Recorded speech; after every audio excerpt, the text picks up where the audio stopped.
India سے پوچھتے ہیں، میں نے سنا ہے کہ سورہ اخلاص کو 9 بار پڑھنے سے 3 قرآن کا ثواب ملتا ہے، اور اس کو پڑھ کر مرحومین کو ایصال ثواب کرنے سے 3 قرآن شریف کا ثواب ملتا ہے، رہنمائی فرمائیے۔ جناب توصیف شیرانی صاحب، دیکھیے قرآن، یہ حدیث میں آتا ہے کہ سورہ اخلاص جو ہے ثلث قرآن کے برابر ہے، 1/3 قرآن، 1/3 قرآن کے برابر۔ تو ظاہر ہے 3 دفعہ جب سورہ اخلاص پڑھیں گے تو پورے قرآن کے برابر ہو گیا ثواب اس کا۔ لیکن اس حدیث کا مطلب کیا ہے، اس کو سمجھنا چاہیے۔ اس حدیث کا مفہوم یہ ہے، جو علامہ ابن تیمیہ رحمہ اللہ نے جو اس کا مفہوم بیان کیا، بڑا زبردست مفہوم بیان کیا۔ بہت سارے اس میں اقوال ہیں کہ اس کا مطلب کیا ہے، یعنی ایک سوال پیدا ہوتا ہے نا، اس کا مطلب تو یہ ہوا کہ پھر ہم پورا قرآن پڑھنے کی کیا ضرورت ہے، ہم جناب صرف سورہ اخلاص کو 3 دفعہ پڑھ لیا کریں۔ تو انہوں نے اس کا مفہوم بیان کیا ہے کہ دیکھیں ہر چیز کا نا ایک اصل ثواب ہوتا ہے، اور پھر ایک اس کے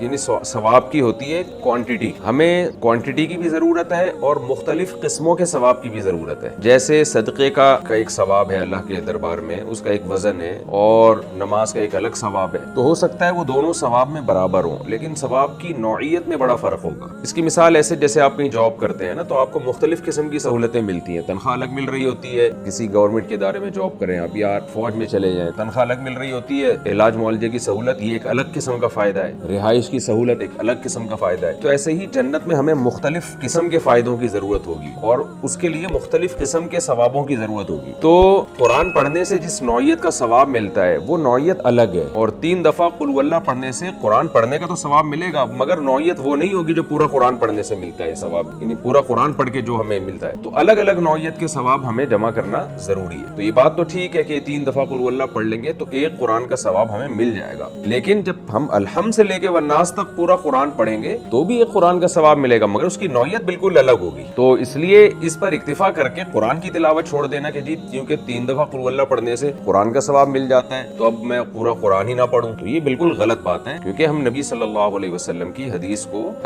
جو مفہوم لیں گے نا، وہ مفہوم لیں گے جو صحابہ نے سمجھا۔ تو صحابہ نے کہیں بھی یہ حدیث سننے کے بعد ایسا نہیں کیا کہ اب ہم پورا قرآن پڑھنا چھوڑ دیں گے، ہم 3 دفعہ قل واللہ ہی پڑھا کریں۔ تو ہمیں 3 دفعہ قل واللہ بھی پڑھنی چاہیے تاکہ ہمیں قرآن کا ثواب مل جائے، لیکن اس کی وجہ سے کنٹینیو قرآن کی تلاوت کو چھوڑ دینا یہ ٹھیک نہیں ہوگا۔ دوسری بات یہ کہ مختلف صورتوں پہ جو مختلف فضیلت ہے، جب آپ قل واللہ 3 دفعہ پڑھتے ہیں تو ایک قرآن کا ثواب ملتا ہے، لیکن جب آپ الحمد سے لے کے والناس تک قرآن پڑھتے ہیں، بہت ساری بیچ میں صورتیں آتی ہیں جن کی الگ الگ فضیلت ہے پڑھنے کی، وہ فضیلت آپ کو حاصل ہوتی ہے جو صرف قل واللہ پڑھنے سے نہیں۔ تو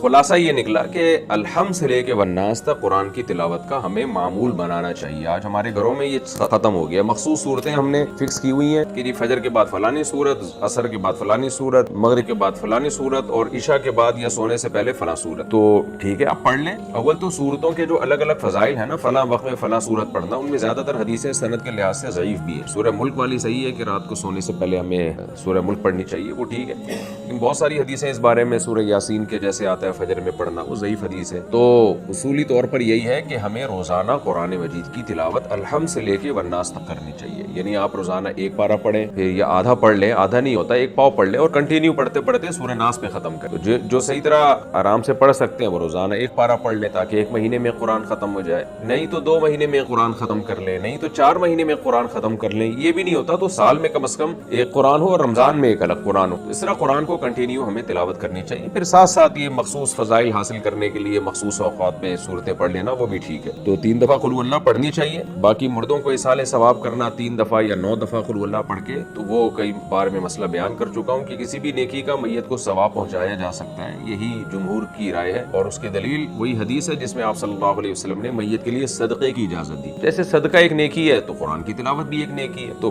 صدقے کے ساتھ خاص نہیں ہے، مطلب یہ ہے کہ آپ اپنی نیکی کسی کو ہبہ بھی کر سکتے ہیں، اس کا ثواب کسی کو پہنچا سکتے ہیں۔ تو یہ جمہور کا مذہب ہے، اس میں صرف امام شافعی نے ہماری معلومات کے مطابق اختلاف کیا، ان کے نزدیک سے صدقہ پہنچانا جائز ہے، لیکن جمہور کے نزدیک یہ جائز ہے،